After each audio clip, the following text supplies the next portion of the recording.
Hi everyone, my name is Kristine, and I wanted to give you a little tip on problem solving.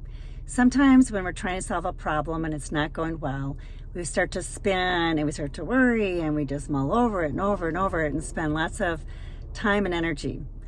One great tip is that we cannot solve a problem at the level it's created. I did not create that. I learned it from somebody else. I don't know who to credit it to. But whoever it is, thank you. What I took out of that is sometimes we need to change our environment.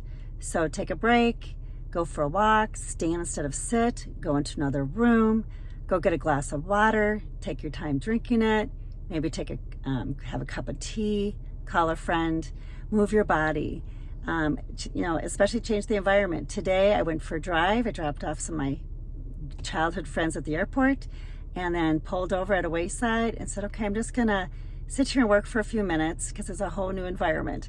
So I hope if you're struggling with anything, give it a try, change your environment, change your body, your mind, your emotions, and have a great day and happy problem solving. All the best. Namaste.